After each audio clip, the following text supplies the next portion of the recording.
I've not agreed with every decision that Mike Johnson has made tactically as Speaker, but I continue to believe that we have in Washington, to a significant degree, better leaders of better character than perhaps we deserve. And so as we think about who we are as a nation and what we should pray for, I pray most often for revival. Outstanding is a production of The Washington Stand, your source for news and commentary from a biblical worldview. Welcome. This is the Outstanding Podcast. On this show, we dive into issues in the news, politics, culture, and spirituality from a biblical perspective. On this episode, we're talking about the filibuster. Exciting, right? Well, it could actually be really important and one of the last things preventing a lot of pretty extreme policies, packing the Supreme Court, adding new states, and more. But what is the filibuster?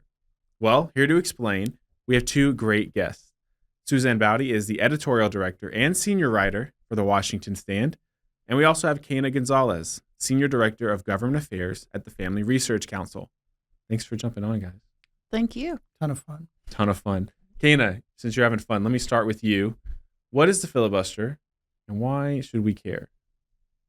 Gosh, I think both of us should answer why should we care, but the filibuster is probably misunderstood. In the U.S.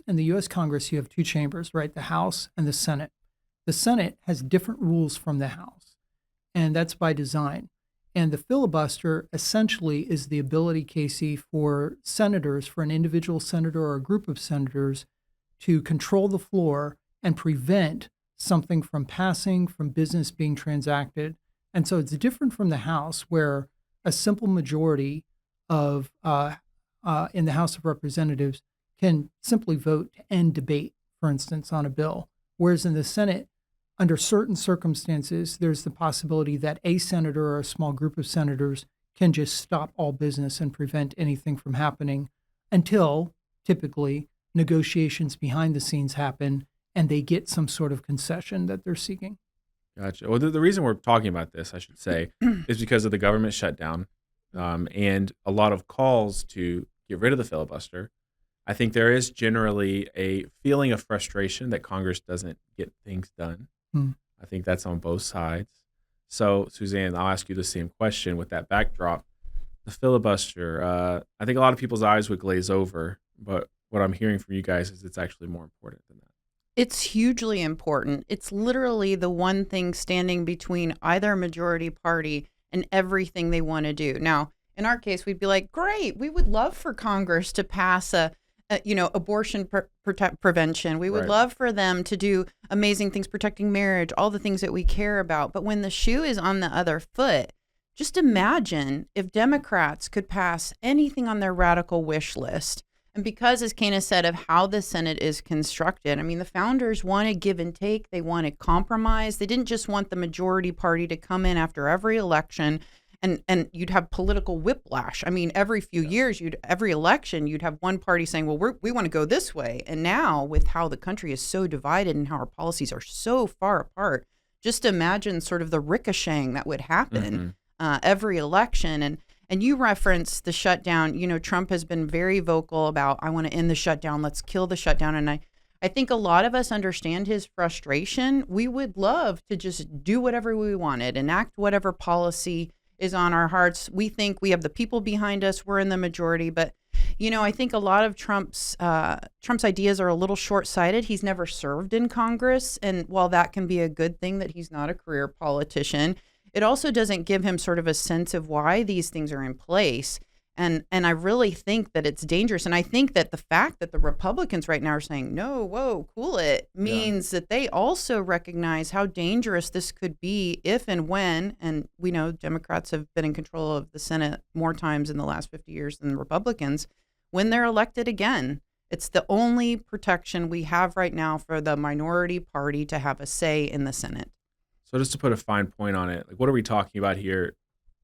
Let's say filibuster gets destroyed, you know, maybe 4 years from now or 6. Democrats have 53 Senate seats, majority in the House, Democratic president. What specifically are the kinds of things that they would be able to do that not just Republicans would, but even like maybe moderates would be pretty afraid of? Well, let's look at what's on their wish list. If we could go through all the things that Democrats would do if they had complete control of Congress, we would see things like federalized elections. In other words, every state that has election integrity laws, voter IDs, protections like that would be wiped away. We Wow. saw that with H.R. 1. They tried to do that. In fact, that was one of the reasons Biden tried to get rid of the filibuster in 2022. He said, well, we need to pass this. We want to federalize elections, an election takeover.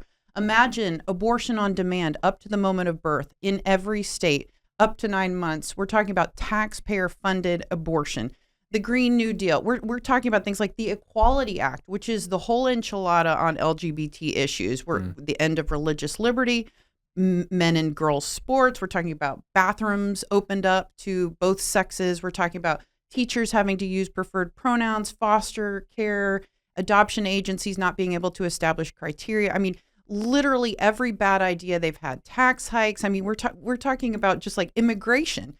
We would be abolishing ICE. We would be opening the borders. There'd be no deportations. I mean, just think about every bad idea that the Democrats have ever brought up and then apply it to this, because that's what we're talking about here. And they could do that with 51 Senate votes. Or 50 votes if they have a Democrat vice president to break the tie in the Senate. It's really important to understand how closely divided in our modern political era, the House and Senate are increasingly closely divided. We have now the most closely divided House of Representatives proportionately that we've ever had, right?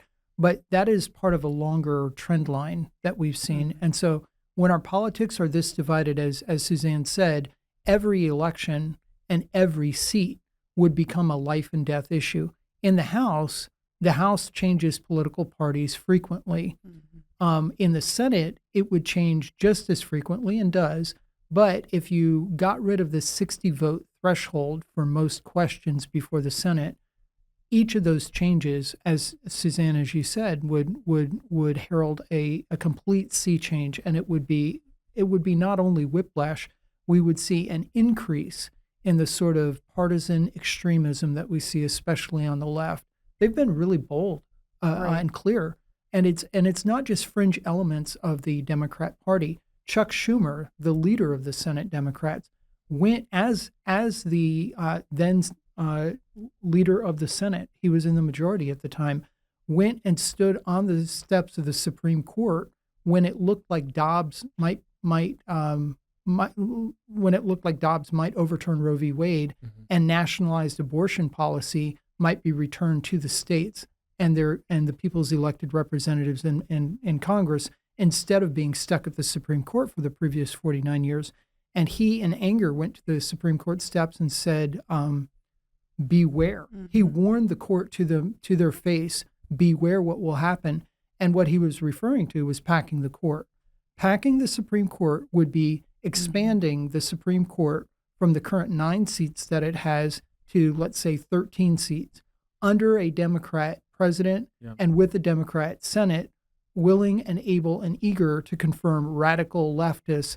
And the goal there would be to achieve a permanent or near permanent majority on the Supreme Court that could take another 50 to 80 years to begin to unwind. And so the stakes in doing away with the filibuster are extremely long-term and extremely high. And one of the things you mentioned was statehood.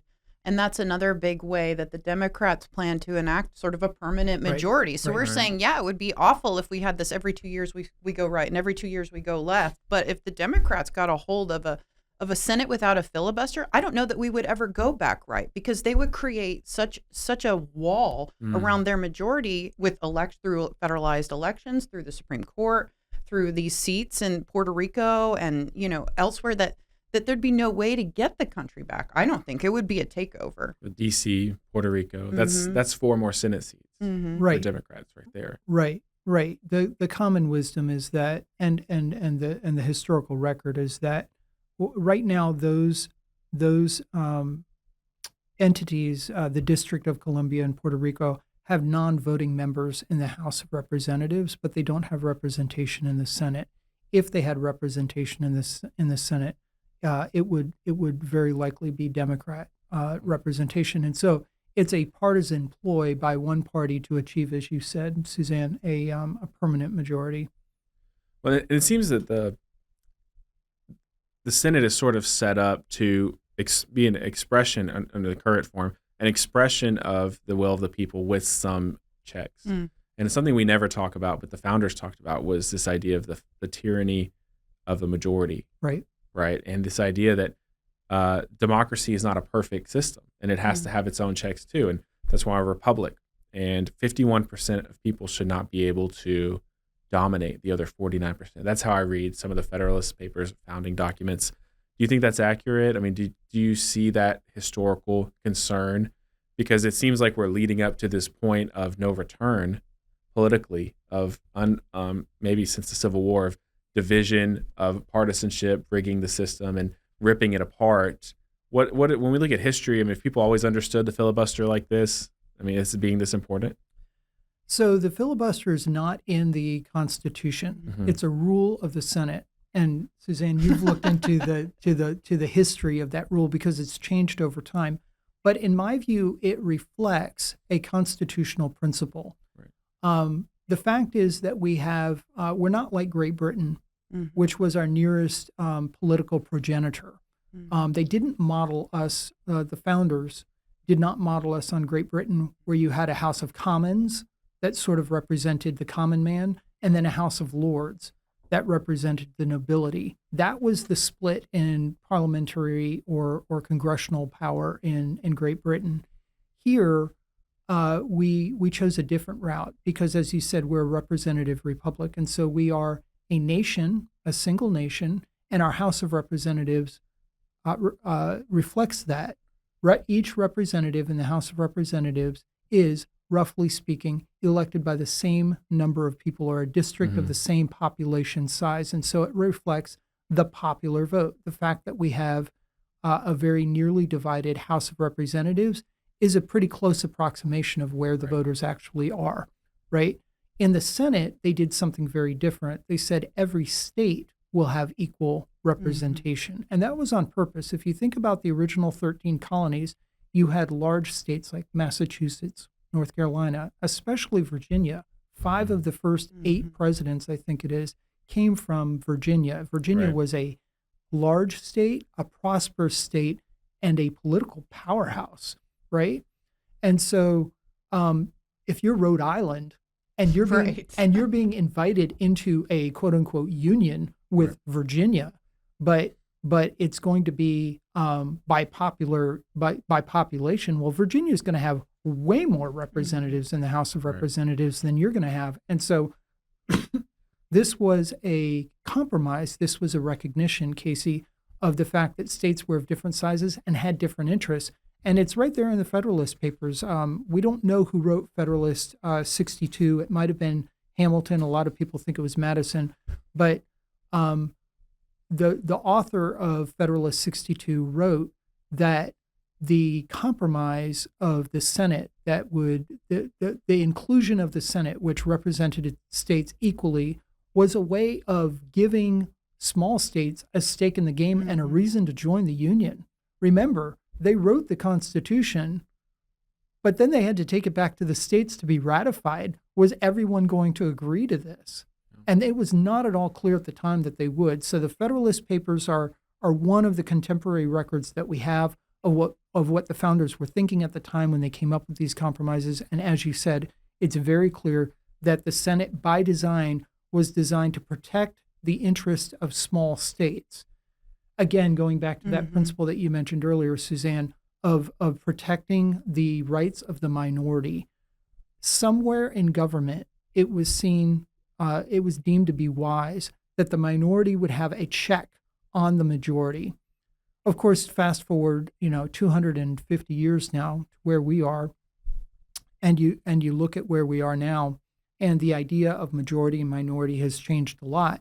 But there is still in the American political ethos an understanding that a simple majority, which is what they had in like Athens, right? It was a pure democracy, one man, one vote, and a majority rule of 50% plus one could change any law at any time. We don't have that system here. And as you said, Suzanne, that's on purpose. We don't want radical changes. We want to force compromise. We want to force conversation. And we want to force compromise, not because we're wishy-washy or we don't want righteous laws, but we want to afford everyone the opportunity in America to convince their opponents that they're right, or at least that they have a point. And the Senate's check on the popular vote and the Senate rule of the filibuster provides for that kind of balance. It's one reason they called it the cooling saucer. The Senate was always referred to as the cooling saucer, so that when the hot passions of the House come over to the Senate, that there is an opportunity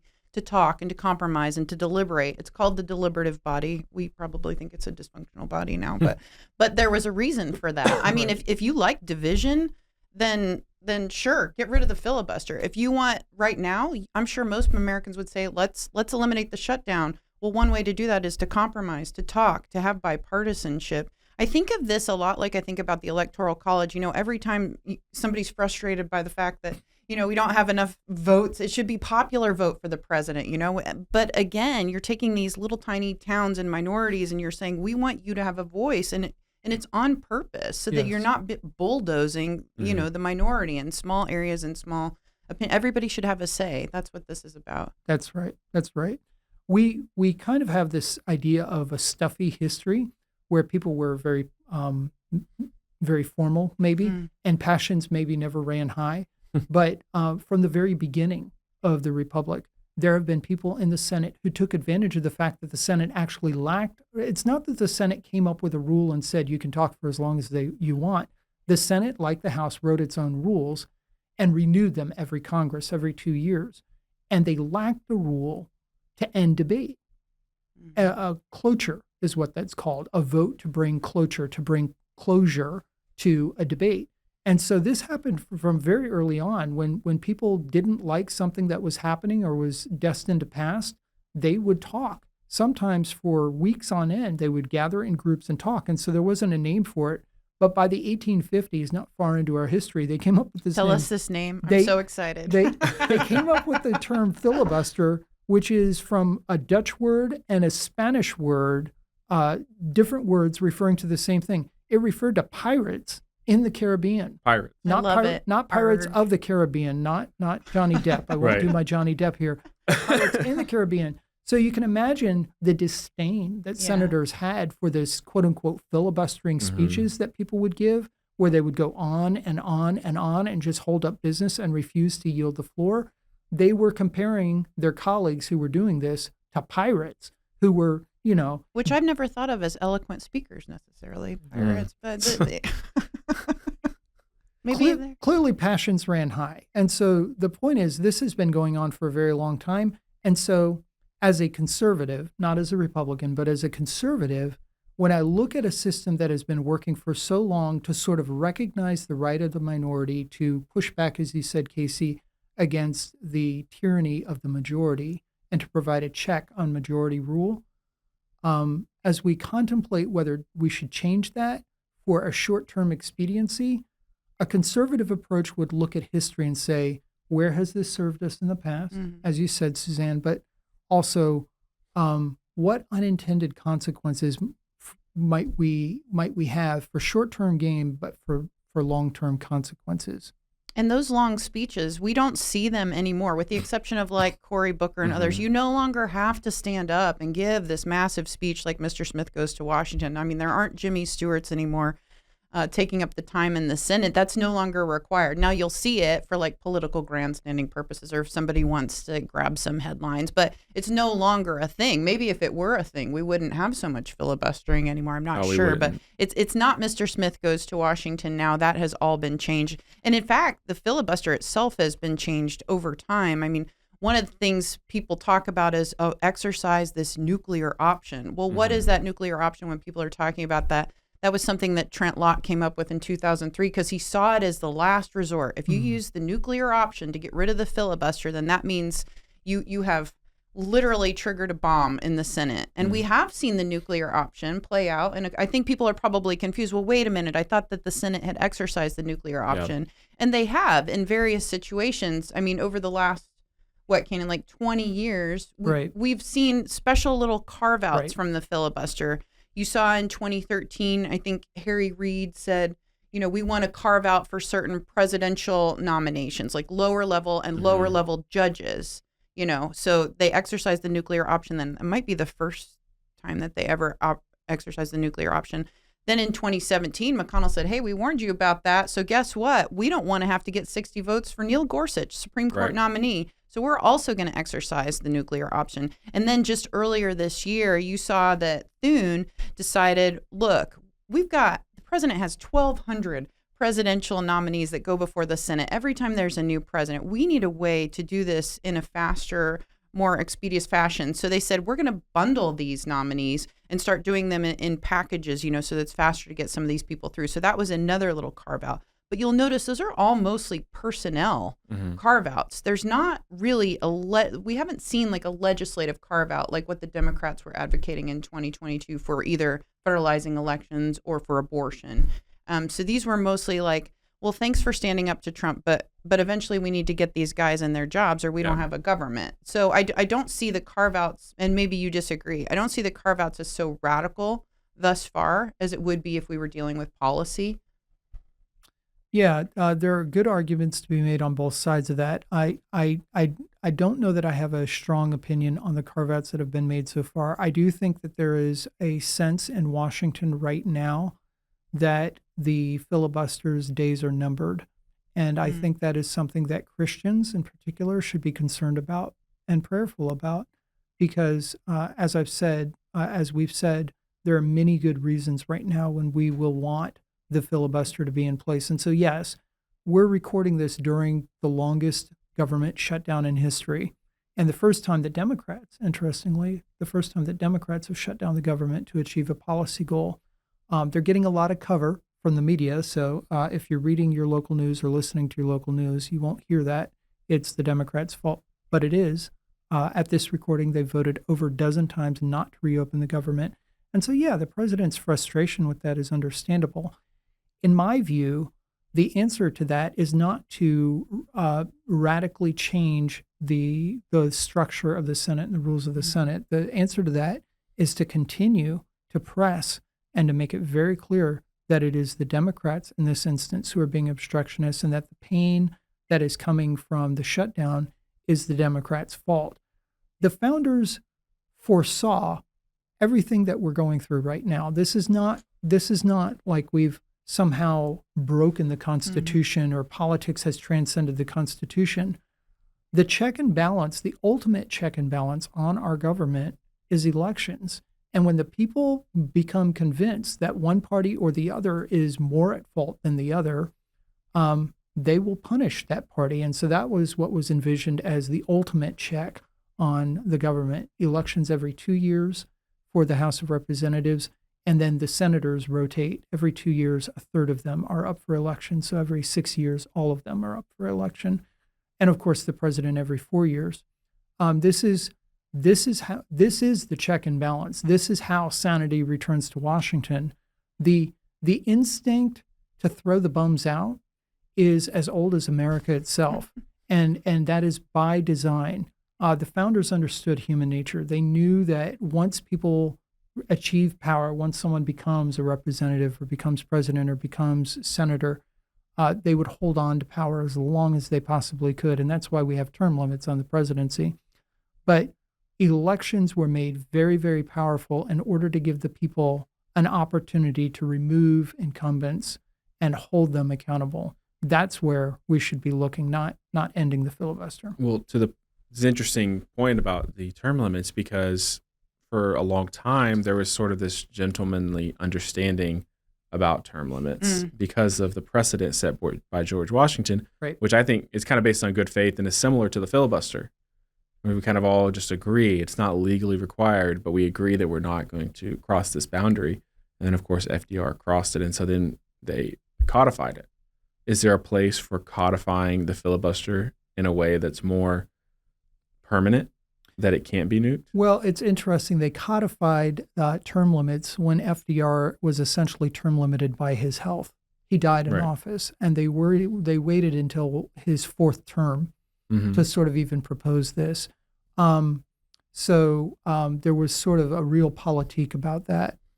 I think rather than I think it's human nature to see a problem like we have the dysfunction in Washington today and say, where could we adjust the rules to make this sort of dysfunction less likely or even impossible? And that overlooks a huge founding principle that America was designed to govern. The constitutional system that we have was designed to govern a people of virtue, a people of faith, Christians, the founders said, and is not really fit to rule any other. And so the rule of law in America is not based on what's in the Constitution or what's a rule in the Senate or what's a statutory requirement. It really is based on the character. It's dependent on the character of the American people. And so, yes, I'm not defending Washington. I've lived in the swamp for 25 years, so most of our listeners don't have to. But, and I do it out of a sense of calling, that God has called me here for this time and for this season of my life. But the dysfunction in Washington reflects the dysfunction in America, the spiritual dysfunction in America. And so much of what we see right now are calls for Band-Aid fixes. That's not going to fix anything. We could abolish the filibuster. We could adjust the filibuster. We could make the filibuster even stronger, like restore some of these carve-outs. Hard to see politically how that would happen, but we could, right? Conceptually, you could come up with that. An intellectual in an ivory tower somewhere could come up with a great blueprint for that. But that wouldn't fix America. Our problem is spiritual. It's not an issue of rules or laws. Well, a theme in this is democracy and how it can actually lead to tyranny. And one thing we haven't pointed out here is that senators were directly appointed under the founders' system. They weren't elected until much later. The constitutional amendment, I think the 19th, maybe, fact check me, put in the comments if that's right. That'll help our engagement. But it came much later, after the Civil War, I believe, the direct election of senators. So that's just evidence that the founders saw that even the democratic outlet for the people needed another step removed in the Senate. That's right. The House of Representatives was much more, quote unquote, democratically elected. Originally, the two senators from your state were appointed by whatever system your state decided they would be appointed. And so very often the governor or the governor in consultation with the state Congress, the state House of Representatives, and the state Senate would decide how your senators were appointed.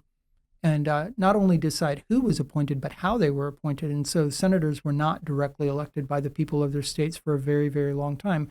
And again, that goes back to that principle from the very beginning that America was not only a nation of a people who would decide to unify, but was a nation of individual states. Prior to the Civil War, the noun United States was plural. Mm-hmm. These United States, not this United States. Mm-hmm. It was after the Civil War that it became more and more common to refer to the United States as a single entity. Interestingly, in other countries, in other languages like Spanish, they call it Los Estados Unidos, which is a inadvertent acknowledgement of our founding. We were a group of states that had decided to cohere together and to form one nation. The Senate, by its nature, reflects that, and the Senate filibuster, by tradition and by rule, has reflected that principle. So filibuster protects us from tyranny of the 51%, and it can have, that's what I'm hearing, and it can have effects, everything from adding a few more states that give one party a permanent majority, from totally destroying the institution of the Supreme Court, which is really, in many ways, the most important of the three branches now, and because of Marbury versus Madison and other things. So it seems pretty important. We can't do anything in the rule book or legally to protect it. So we're kind of just trusting one another. And Quena said, believing for a spiritual revival. I guess I want to ask you about the spiritual side, Suzanne, to close. Before this, I'm remembering the one argument we haven't addressed here, which is the one the president's making, which is, hey, the Democrats are going to do this anyway as soon as they take over. Do you think that's true? I do want to say it only does take 51 votes to change and abolish the filibuster. So it is, ironically, a 51 vote threshold to change the filibuster. And the courageous people who protected the filibuster were Democrats, and an independent who was a Democrat, Joe Manchin, Kristen Sinema, stood up to their own party and said, no, we will not do this, essentially protecting a country that had a democratically controlled House, a Democrat in the White House, and a majority in the Senate from literally American policies in which we would never recognize America again. And these two came from Democratic backgrounds, caucus with Democrats. So I think it will really take the courage of both. You see now the Republicans saying, no, we don't want to do that. But it will take a courageous group of men and women standing up to Trump and saying, this is bad for the Senate. This is bad for America. I don't know who on the Democratic side now would have the same courage as Manchin and Sinema. I truly see that as their greatest legacy, those two leaders. Even now, Kristen Sinema talks about the filibuster on X all the time. I mean, she calls out people. Her final farewell address to the Senate was about the filibuster and about people coming together, trying to work together. Yes, we're frustrated with where the Democrats want to go, but how do we change them if we're not dialoguing? Yeah. I don't know how an institution as fundamental as the Senate can go anywhere if we're just going to stay in our corners and decide we're not going to talk to each other. That's not how anything gets done. So it will take real courage on the part of people in both parties. And I haven't lost hope that there are people in the Democratic Party that will see the light of this, that will hold the line. But we need to pray into that. We really significantly need to pray for people to have the courage to stand up to both their own parties and for the future of this country. And we have recent history to give us reason for hope, Casey. I remember standing and watching television on 9/11, the replay over and over of terrorists using hijacked airplanes to knock down buildings and blow up the Pentagon, and thinking, we came within a dangling chad of having a very different president at that time. And George W. Bush's leadership during that time certainly had its flaws. It was not flawless, but we came very close, but for the grace of God, of having an administration that was committed to sort of a globalist view that would have responded very, very differently. I had a similar thought when Mike Johnson became Speaker of the House. I've not agreed with every decision that Mike Johnson has made tactically as Speaker, but I continue to believe that we have in Washington, to a significant degree, better leaders of better character than perhaps we deserve. Yeah, and so as we think about who we are as a nation and what we should pray for, I pray most often for revival. Yeah. I pray that God will rejuvenate this nation and that the leadership that we desire will not be an added bonus of grace, but will actually flow from the character of the people. So yes, we do need statesmen in Washington, and it was magnificent to watch Kristen Sinema, one of the most liberal members of the Senate at the time, stand up for the filibuster and stand up for the institution and understand that we needed to push back against the tyranny of the majority. But ultimately, what our hope needs to be in is not in individual political heroes, but it needs to be in a spiritual renewal that will revive this nation so that from the ground up, we will see a rising tide of a new leadership that has the best interests of our neighbors and of this nation and a clear eye of the future. If we have better leaders than we deserve, which I think you're right, then that's probably a sign that the Lord's already answering some of our prayers, and we have to press in even more. Well, thank you guys. I think this has been a really good conversation, and thank you for listening and watching. Please like, subscribe, share this. As I always say, the algorithm is not always our best friend because we take things on from a biblical perspective and we take on topics that some would rather have us ignore. So please share this around, put it on your social media. Thanks for following us, and thank you, Suzanne and Quena. Appreciate it. Outstanding is a production of The Washington Stand, your source for news and commentary from a biblical worldview. This podcast is made in the USA by producer Casey Harper, production assistant Rachel Woods, technical producers David Salkeld and Yusuf Fletcher, and executive producer Jared Bridges. Help support us by texting the word outstanding to 67742 and read more at washingtonstand.com.